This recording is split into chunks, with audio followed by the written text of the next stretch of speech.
Aujourd'hui, j'aimerais vous parler de l'article 16 de la Constitution. Et vous allez comprendre pourquoi. L'article 16, c'est quoi? Eh bien, c'est une disposition constitutionnelle qui permettrait à Emmanuel Macron d'avoir des pouvoirs exceptionnels pendant une période limitée. Concrètement, pendant cette période, la séparation des pouvoirs est suspendue.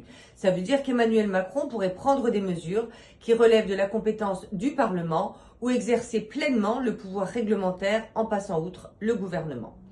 Est-ce que la guerre en Ukraine, par exemple, pourrait permettre le déclenchement de l'article 16 par Emmanuel Macron? Il faudrait que la souveraineté de notre nation soit menacée de manière grave et immédiate et que les pouvoirs constitutionnels ne puissent plus fonctionner de manière régulière. Depuis 3 ans, la Russie est enlisée sur le front ukrainien. Même en admettant une volonté de Poutine d'envahir l'Europe, les chars russes ne sont pas prêts de défiler sur Paris. Je tiens à être très claire. L'article 16 n'a vocation à s'appliquer que dans des cas très extrêmes. Il n'a été déclenché qu'une seule fois dans l'histoire de la Ve République. C'était après la tentative de coup d'État de 4 généraux pendant la guerre d'Algérie.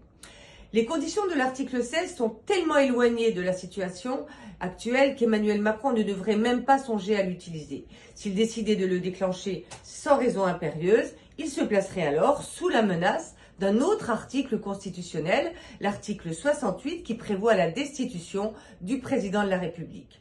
Aujourd'hui, ne l'oublions pas, la première menace en France reste l'islamisme radical.